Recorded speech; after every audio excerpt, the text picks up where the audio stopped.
Om.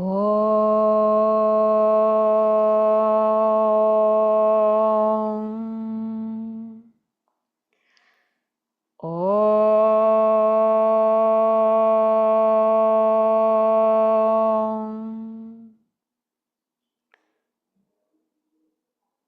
Om.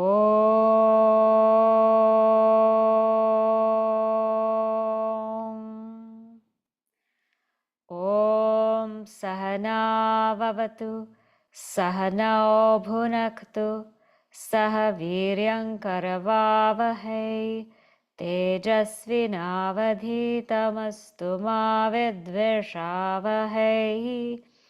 Om Shanti Shanti Shanti.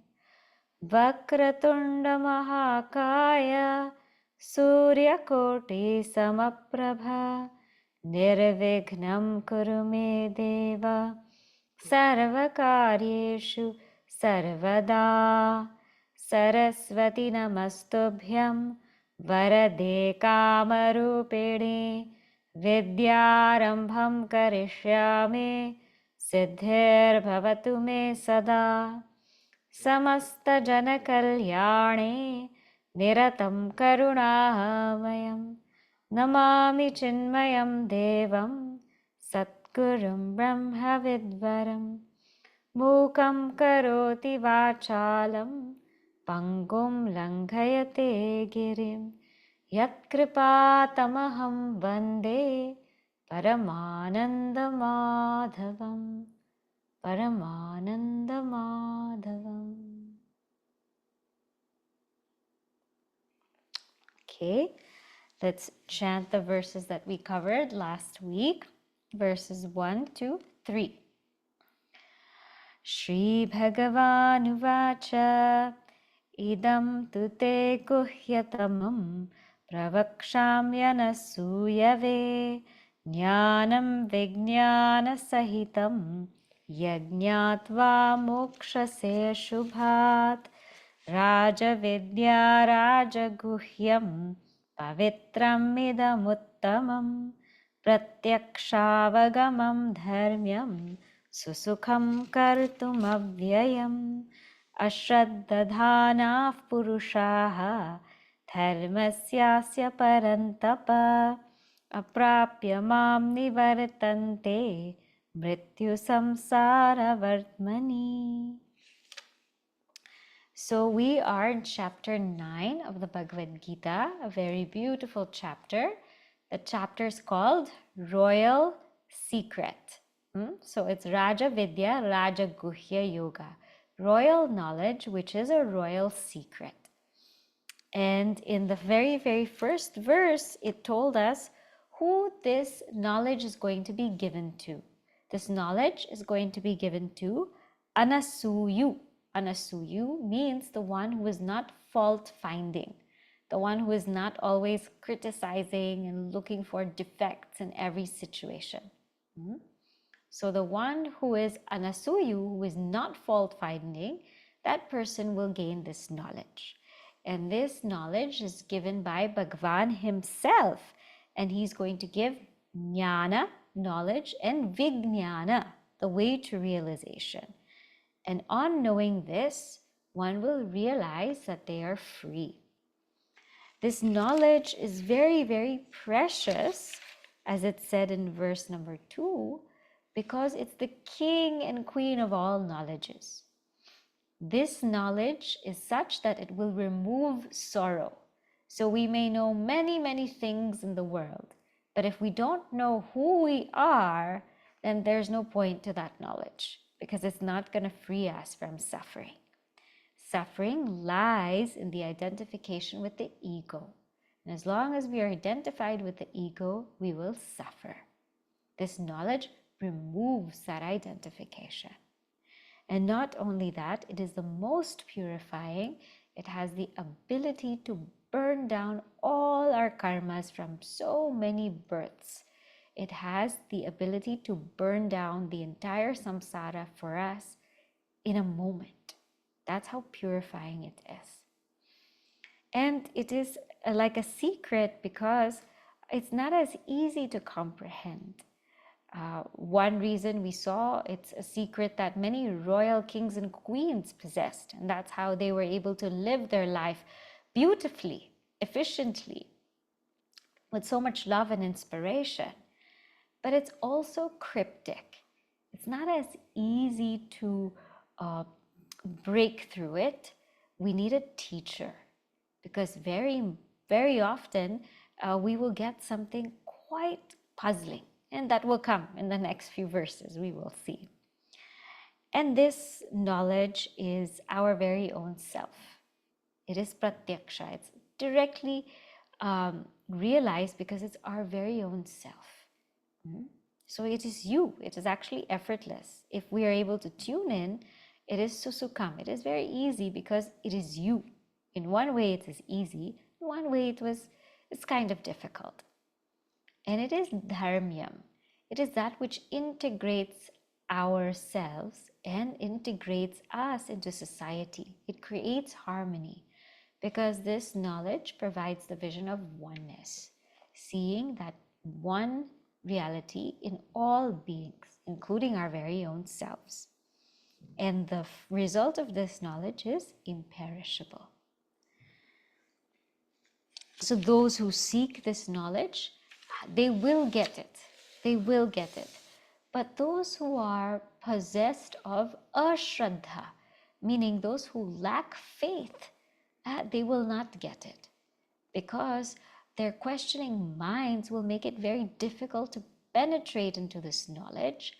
And on top of that, they will not put forth effort towards this knowledge because they will disregard it, and they won't really think about it. They won't dwell on it because they just don't believe in it. So they won't even give it a chance. So here Sri Krishna says, those who lack faith, for sure they will be again fraught with rebirth, again birth and death, because they're not going to walk this path. But those who have faith, even if it's a questioning faith, even if it's trying to just understand what we're going through, but it's a questioning with reverence, a questioning wanting to know the reality, they will make it. Because of their reverence, because of their love for Guru, for Shastra, they will make it, and they will come to realize the fact of this knowledge. Now, Sri Krishna is going to unfold exactly what is this knowledge, what is this royal secret, and then we will see why it's quite cryptic. We're going to read verses 4 and 5. Maya tatamidam sarvam Maya tadamidam sarvam jagadavyaktamurtina Jagadavyaktamurtina matsthani sarvabhutani Matstani sarvabhutani na chaham teshvavasthitaha Na chaham teshvavastitaha na cha matsthani bhutani. You can repeat. Verse number 5, please Na repeat. cha matsani bhutani Pashya me yogamaishwaram Pashya me yogamaishwaram bhutabrinna cha bhutasthaha Bhutabhranna cha bhutastaha mamatma bhutabhavanaha. Mamatma bhuta bhavanaha. Okay, we'll read these together. Maya tatamidam sarvam jagadavyaktamurtina matsthani sarvabhutani nachaham teshvavasthitaha nacha matsthani bhutani pasya me yogamaishwaram bhutabrinna cha bhutastaha mamatma bhutabhavanaha. Okay, so we're going to break this down into 4 parts. Okay, so the first part, it says in verse number 4, Maya. Maya, by me, tatam idam sarvam jagat. So by me, idam sarvam jagat, this entire world, tatam, is pervaded. By me, this entire world is pervaded. How? Jagat avyakta murtina. Avyakta murtina, meaning by my unmanifest form, this whole world is pervaded. So this is statement number 1. Statement number 2. Matsthani sarva bhutani. So sarva bhutani, all beings, matsthani, are in me. All beings are in me. Statement number 3. Nacha aham teshvavasthitaha. But I am not in them. Nacha aham, I, teshu, in them, avastitaha. I am not in them. So, statement number 1. All things are pervaded by me. Statement number 2. They all exist in me. Statement number 3. But I am not in them. So they are in me, I am not in them. And then the 4th statement is going to be in verse number 5. Nacha matsthani bhutani. But they are not in me. Okay? So here's the contradiction. And here's where you have to see Sri Krishna's mastery. Statement number 1, all those world is pervaded by me. Statement number 2, they are in me. Statement number 3, I am not in them. Statement number 4, but they are not in me. So one by one we will go. First thing is, when he says this whole world is pervaded by me, he wants to draw our attention to the root of the world. Because right now, where is our attention? Our attention is all in the names and forms and things and beings. It's not in the root. So he wants to tell us that if you look at the entire world, what is the constant thread that pervades it? What is the thread, the underlying thread that pervades it? And when we really, really think about it, we will come to Sat, Chit, Ananda. If we say that life pervades everything in this world, that's not an actual reality, because some things don't have life. If we say, let us say matter pervades everything in this world, well, some things are out of matter. So when we break everything down, even in the scientific way, if you break it down from the atom to the protons, neutrons, electrons, then it will come to leptons, quarks. Even if you break it down that way and you come to energy, the substratum of all things is really existence. Everything is pervaded by existence. Everything is, and we cannot doubt that. And even if we say it is not, you're still using is, huh? So the root of really everything, if you break everything down, if you go deep and deep into it, in any which way you do it, we will come to existence. We will come to Sat. The root of everything is existence. Everything is. We do not say that it is not. It is. And even if we say it is not, the is still there. So, Sat is that which is the root. But is it just Sat? It is also Chit. Because if we think about day-to-day life, how do we know that something exists? How can we establish the existence of anything? We can only establish the existence of anything through our experience of it. I say that this computer exists, but really what I mean is I am experiencing the existence of this computer.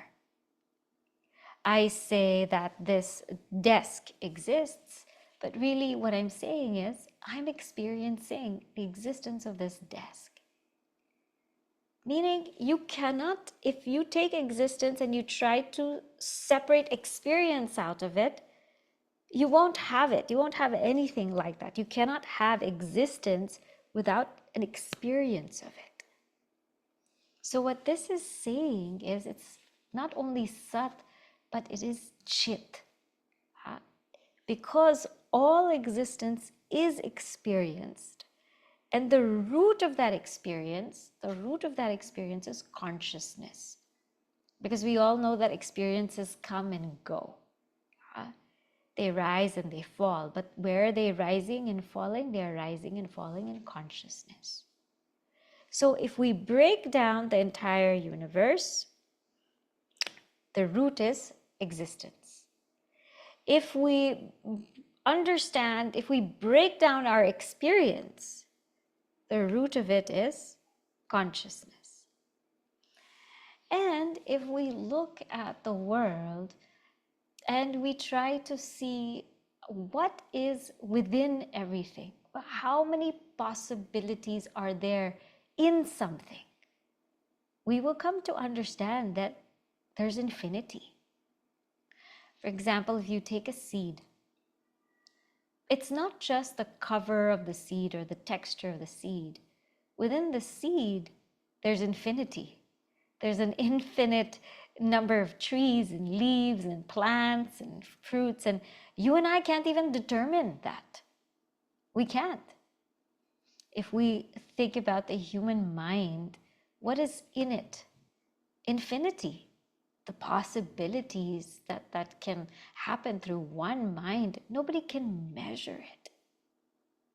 The potential of a being, if we think about it, within it there's infinity. How much can someone do? Sometimes it surprises us. We never know. So at the root of everything, there's also Ananda, which is infinity. Ananda normally means bliss, but I'm translating it as infinity because only in infinity there is real bliss. When there's a limitation, we feel very sad. So in this infinity, we experience bliss. And that's why within all of us, there's infinity. Within everything, there's an infinite thing. If you take a phone, there's an infinite amount of things you can do with that phone, right? And that's why we have to put limitations. We have to put limitations on everything. We have to put limitations on our potential, our thinking, our schedule, our usage of the phone, because it could go on and on and on and on and on. So the root or substratum of everything is Sat, Chit, Ananda. In this way, Bhagwan says, all things are pervaded by me. And that's why our Sanatana Dharma regards or thinks about Bhagwan in everything. In Surya Devata, we see Bhagwan. In Vayu Devata, we see Bhagwan. Even in things, in a desk, in a computer, in a altar, we see Bhagwan. In a floor, we see Bhagwan, and that's why we have so many prayers, so many different pujas, so many different festivals, and that's why there is an innate reverence for every single thing, even if it's non-living. There's an innate reverence for every single thing because Bhagwan pervades everything as Sat Chit Ananda. So there's nowhere Bhagwan is not. Like in Ramayana, when Sri Rama asked one of the rishis, where should I dwell? And the rishi said, where are you not? You are everywhere. So our culture is so beautiful that Bhagwan is not somewhere out there. Bhagwan is not doing something. Bhagwan is very much here experienceable here and now, in and through everything. Otam protam, how the Upanishad says. It says it's like the thread in the cloth. Huh? Everywhere you're touching this, you're touching Bhagwan. But even if you're touching the table, you are touching Bhagwan. Huh? So that's ingrained in our culture, in our religion. And so there's this innate reverence, love for all things, all beings, whether living or non-living. And at the same time, there's also an innate sense of just being. There's no need to run to any place to be with Bhagwan. Huh?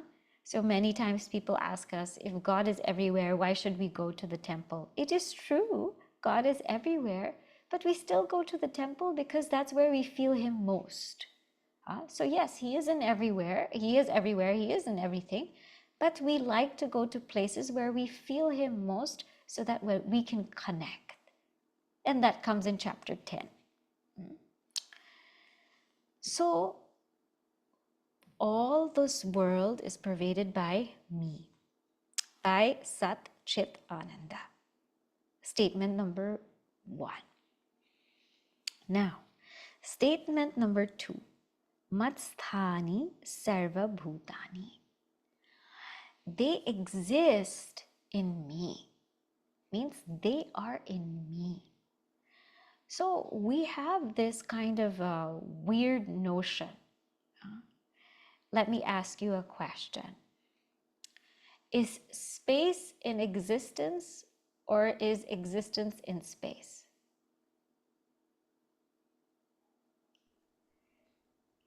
We say space exists. When we say space exists, we as though take existence as a property of space. Space exists. But actually, space is in existence. Space is in existence. So the whole entire space is in existence. We say clay pot. But where is the pot? The pot is actually in clay. We say clay pot to describe it, But where is the clay? The clay is a substratum of pot. Clay is a substratum of pot because clay was there before. Clay is there during the making of the pot. Clay will be there after the pot goes. And clay was always there. So it is, when we say clay pot, really what we're saying is clay is a substratum of the pot. When we say golden bracelet, again, we're as though using gold as an adjective or a quality, but gold is actually the substratum. Gold was there before the bracelet. Gold is also there during the bracelet, and gold will be there after the bracelet. After the bracelet melts, the gold is there. So here again, Bhagwan is telling us that, listen, how is the pervasion? The pervasion is they are in me, meaning I am the substratum. I am the substratum. I'm the substratum of everything. Just like clay is the substratum of pot. Existence is a substratum of space. Existence, in fact, is a substratum of the whole entire world. So the whole entire world, they are in me. Meaning I am the substratum of the whole entire world. They are existing in me. I am the substratum. But what happens, he says, Nacha aham teshu avastitaha. But I am not in them. They are in me, but I am not in them. And here Puja Gurudev really goes through this statement very beautifully in one of his talks. What does this mean? I am not in them, meaning I am not affected by them. So even if they exist in me, it's okay. Let them exist in me. I am not at all affected by them. They can do whatever they want in me. They cannot break me. They cannot destroy me. They cannot raise me because I am unaffected by them. Like the waves in the water. Is wave in the water or is water in the wave? Wave is in the water because water exceeds the wave in space and time. So waves rise and fall in water, right? So water is a substratum. Now the waves, they can destroy a whole ship. They can make a boat sink. They can swallow trees and tear them apart. But can the wave do anything to water? No. So Bhagwan says, this whole entire world is in me. The whole world, not just a certain thing. The whole world is in me. But I am not in it. I am not in it. I am not affected by it. I'm untouched by it. I'm unfazed by it, unbroken by it, undivided by it. So the world might appear to be manifold. It might be appear to be so many different varieties of things and beings that cannot break me. The world might appear to be inert, but that doesn't touch me. The world might appear to be very sad. That doesn't do anything to me. So they are in me, but I am not in them. Now, how do we think about this in our life? In our life, thoughts are in me. Where are thoughts? Thoughts are in me, the atma. Thoughts are rising in consciousness, staying in consciousness, and dissolving in consciousness. And I am that consciousness. Thoughts are rising in consciousness, staying, dissolving in consciousness. And I am that. So let them rise and let them, dissolve. It's okay. The thoughts are in me, but I am not in them. I don't need to get affected by that thought.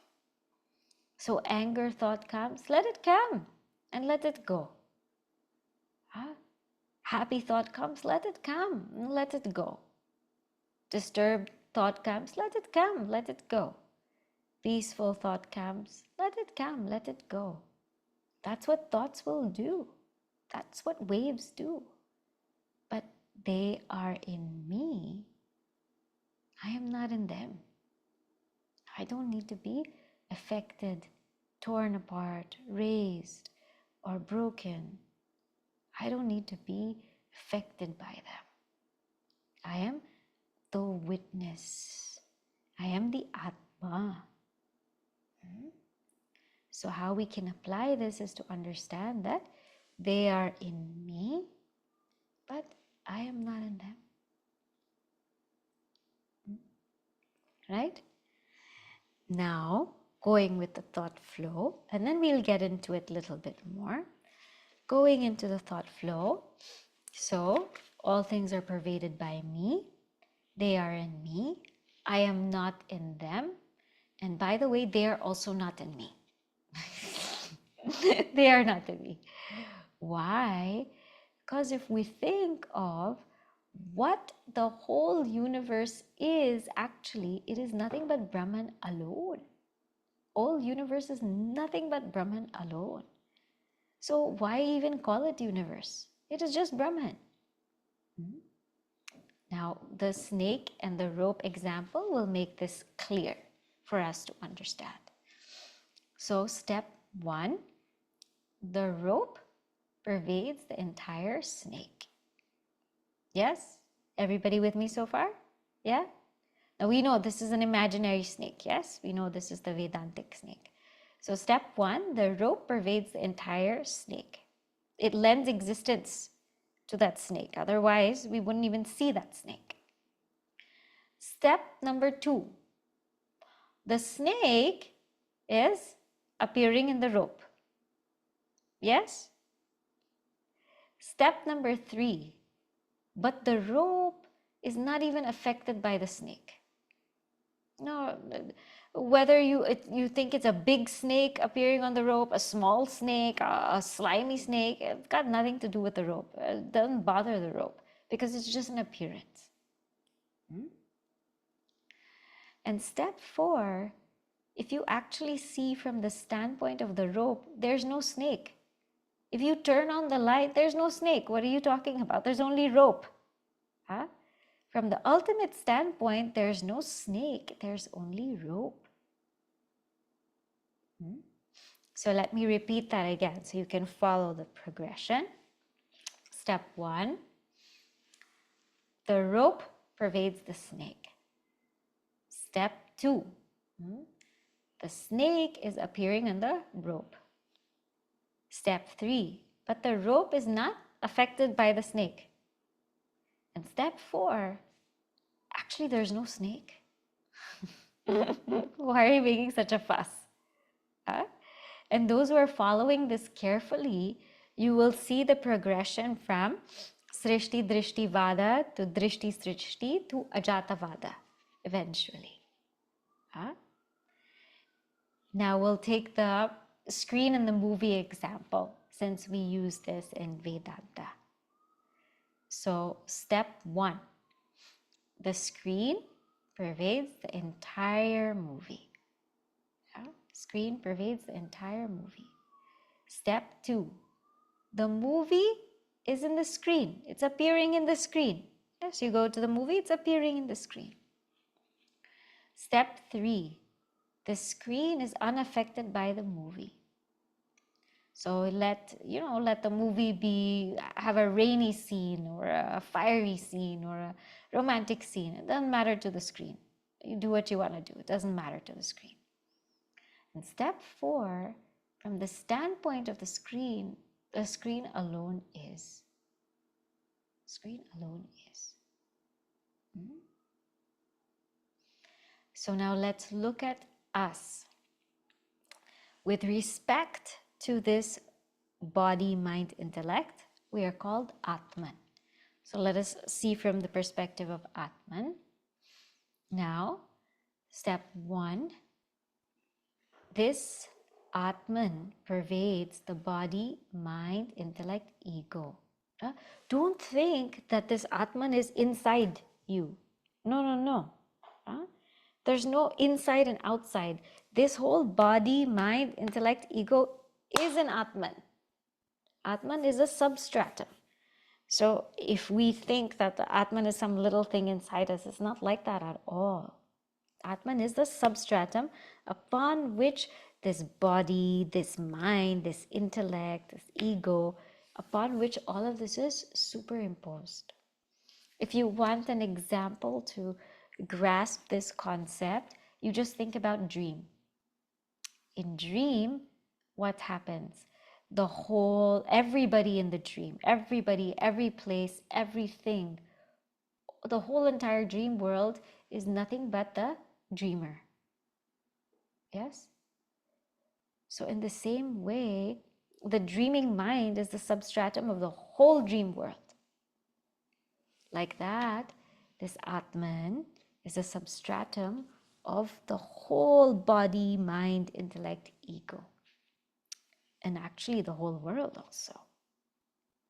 So, this Atman pervades the body, mind, intellect, ego, and they are appearing in Atman, but Atman is ever unaffected by them.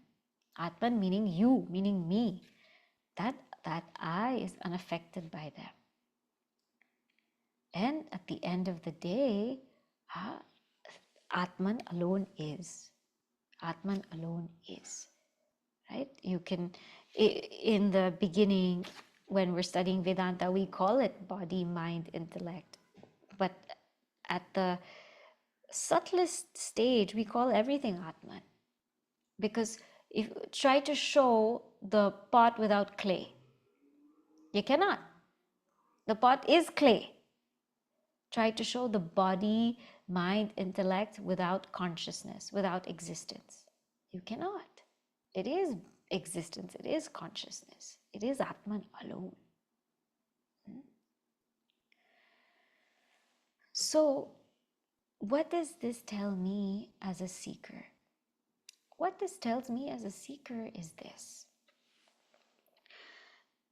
the body is going to have limitations. It is.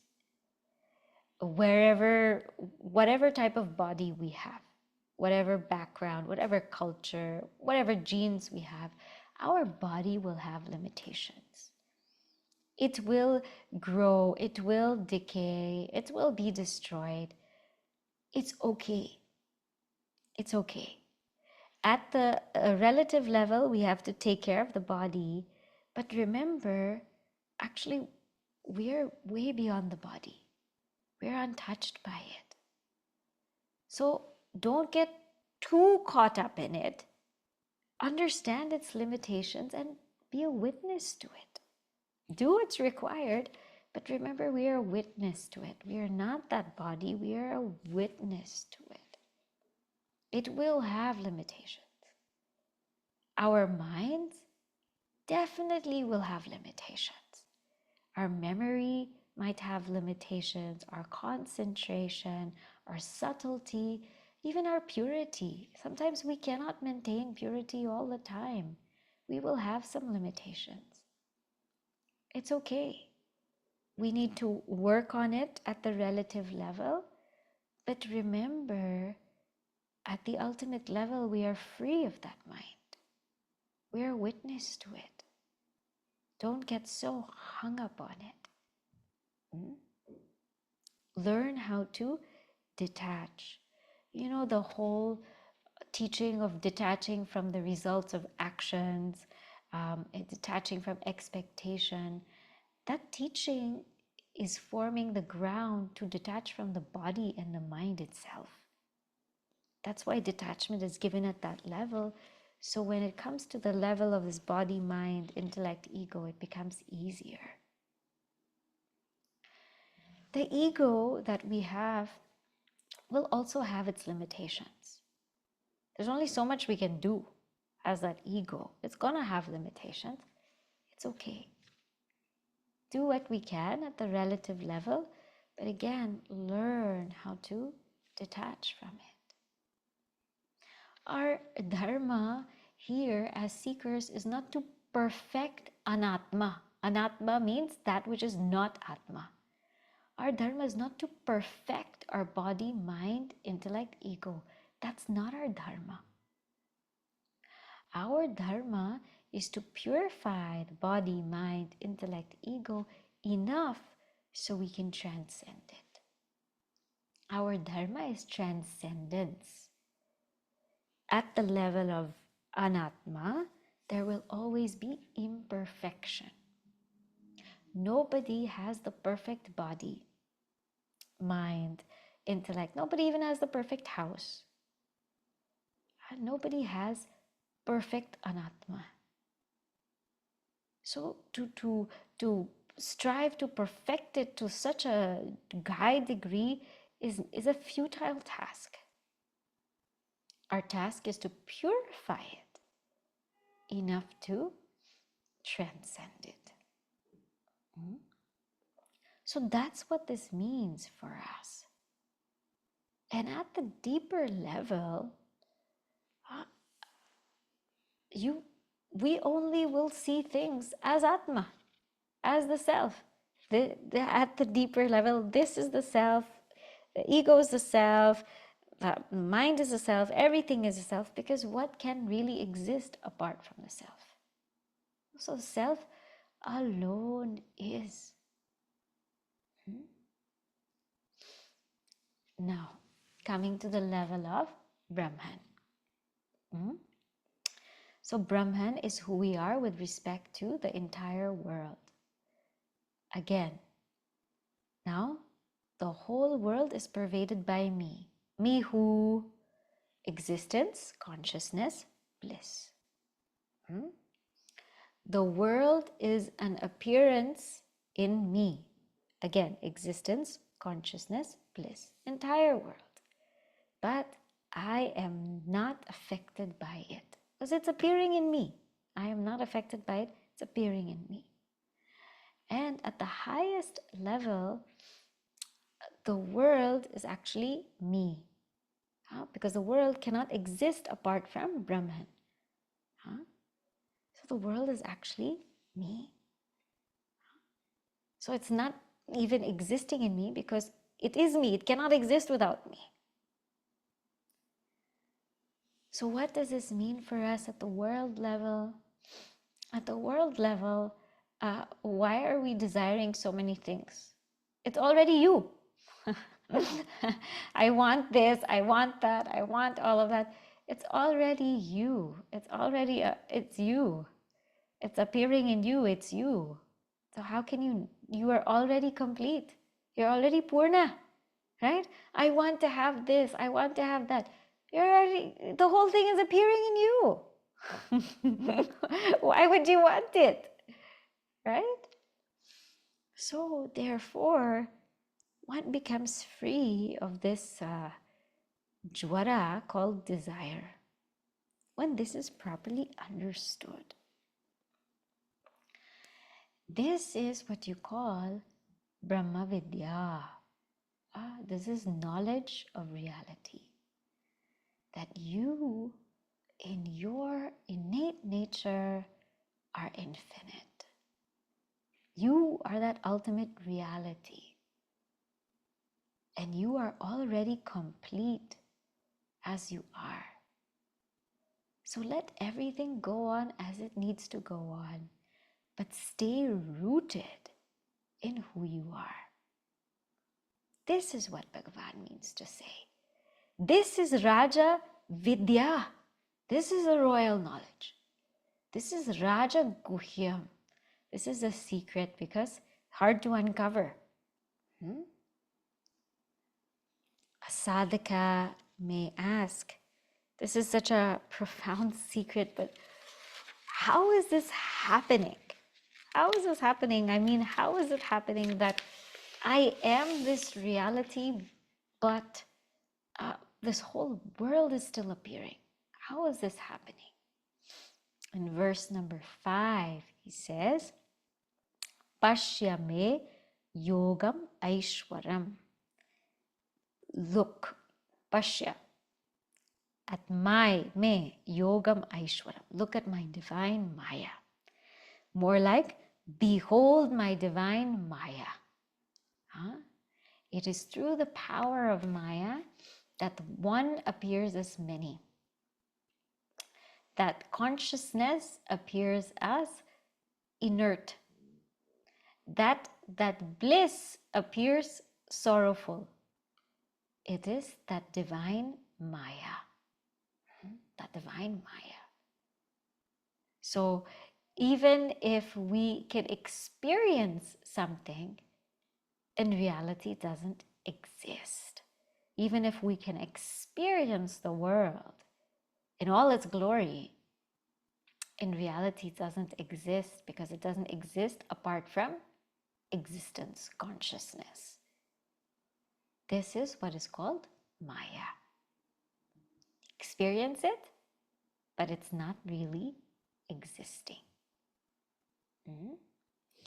So he says here, Bhuta brinnacha bhutastaha. Bhuta brit. So even if I'm supporting all beings, bhuta brit, even I'm supporting all beings, nacha bhutastaha, I'm not affected by them. They can't really touch me because it's just an appearance. So they can't really touch me. It's like the snake on the rope. Can't really touch me. Mamatma means I, the self. It says my atma here, but what it means really is I, the self. Bhuta bhavanaha. Bhuta bhavanaha means through this power of Maya, I bring forth all beings. So this is Bhagwan's message. Now, somebody might say, could you, this is too subtle for me, Bhagwan. Can you just give me an example by which I can grasp this a little bit deeper? Just give me an example, some illustration, so I can hold my mind to this knowledge. So Bhagavan says, this is the example of space. We're now looking at verse number 6. We'll just touch upon this verse. Yatha kashasthito nityam यथाकाशस्थितो नित्यम् vayu sarvatra go mahan वायुः सर्वत्र गोमहान् tatha sarvani bhutani तथा सर्वाणि भूतानि मत्स्थानीत्युपधारय मत्स्थानि तानीत्युपधारय यथाकाशस्थितो नित्यं वायुः सर्वत्र गो महान् तथा सर्वाणि भूतानि मत्स्थानीत्युपधारय. So he says, I'm going to give you the example of space and air. It says, if you read Gurudev's commentary, Krishna feels that the language of paradox is proving too much of a riddle. It's too much of a riddle to the gross intellect of the average man in Arjuna. And therefore, in his divine kindness, he provides an example. So for us. Yatha akasha stitaha vayuhu. Just like this vayu. Vayu means air. Akasha stitaha. It rests in space. Nityam. It always rests in space. Sarvatra gaha. It moves everywhere. Mahan. It is mighty. Tatha sarvani bhutani. In the same way, sarvani bhutani. All beings, matsthani, they rest in me. Upadharaya. Know this. As the mighty wind moving everywhere rests always in space, even so know you, all beings rest in me. Okay. So in our Shastras, to help us understand Atma, the self, we are given several examples. Tomorrow is Makar Sankranti. Right? So one example we're given in our Shastra is the sun. Because the sun is very close to Brahman. And so is the space. Space is something that's formless. And in space, wind, air, vayu, it moves about. It moves about. So one thing about space is it accommodates everything. And it accommodates air, accommodates vayu. The second thing about space is that the air depends on space. It depends on space. The substratum of air is space. It moves around in space. It has to have something to move around in. The third thing is that even if air moves around in space, air cannot pollute space. We've all heard of air pollution, but we don't hear of space pollution, right? So air doesn't pollute space. It can be a really fast gust of wind or a slow gust of wind or something that's really smoky, something that's really clean, poor air quality or strong air quality. It doesn't really do anything to space. And another thing is space to us seems infinite, right? It seems like it's infinite, it's expansive. So when we relate it back to ourselves, the atma, that self, is like space because it accommodates all of our thoughts. Air, wind is like our thoughts. Space accommodates all our thoughts. And these thoughts, they depend on consciousness, just like this air depends upon space. The thoughts depend on consciousness. They rise from consciousness, they stay in consciousness, and they dissolve themselves into consciousness.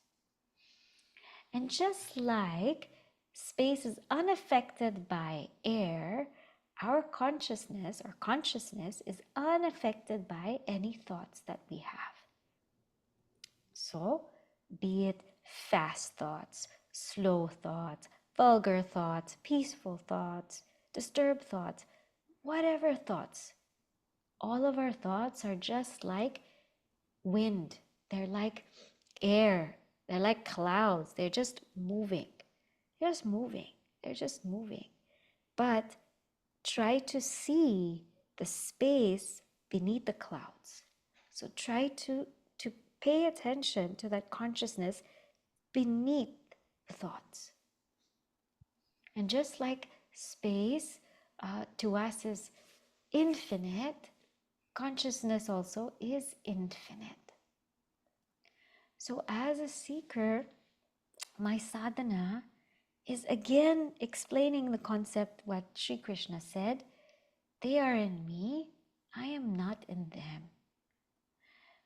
When we are in the early stages of practicing as a seeker, we try to control our thoughts. We try to direct our thoughts and make sure that they're in a positive direction, they're in a higher direction.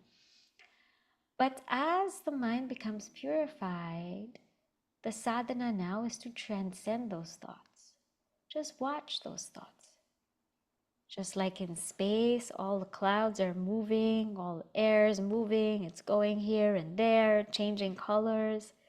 See if when I'm sitting quietly, I can just let those thought clouds, thought winds, thought airs, just let them pass and just remain as I am and be unaffected by them.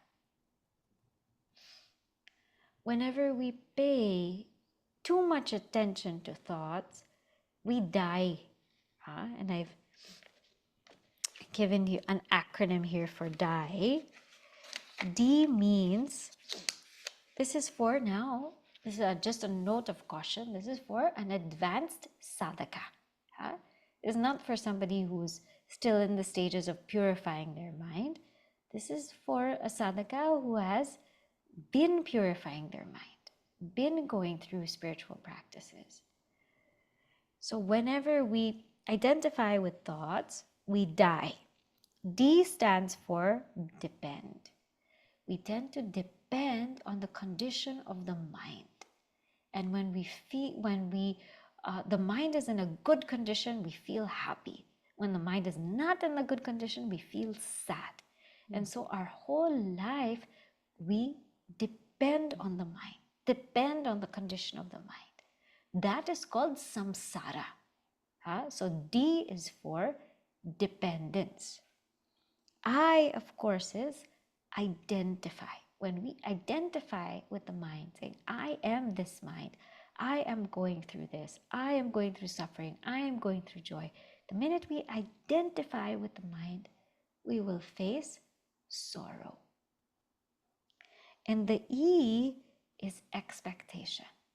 If we expect that as a sadhaka, my mind will always be sattvic, that won't happen. Because the mind is made up of 3 gunas.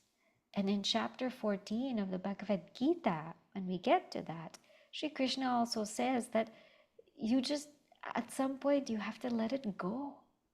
Whether it's rising or falling, you just let it go. So when one expects too much from the mind, when one depends too much on the mind or identifies with the mind, That is death. That is samsara. One will die, D-I-E. Depend, identify, expect. That is death. But when one is able to pull themselves out, just remain as a witness, then life is very relaxing, meaningful, beautiful. And it is actually just pure being. It's just pure being. So I'm just going to summarize what we've done today. Shri Krishna talks about this royal knowledge. What is this royal knowledge? 4 steps. All beings are pervaded by me. Step 1. Step 2, they are in me. Step 3, but I am not in them. Step 4, and they are really not in me. So what does this mean? Just like the rope pervades the snake is in the rope, but the rope is not really affected by the snake. And actually there's no snake, there's only rope. You can't say the snake exists in the rope because there's only rope. What are you talking about? So the whole universe is pervaded by Sat, Chit, Ananda. And the essence of me and the essence of Bhagwan are the same. It is Sat, Chit, Ananda. So whole world is pervaded by Sat, Chit, Ananda, consciousness, pure being. All things exist in existence consciousness, but existence consciousness is not affected by them.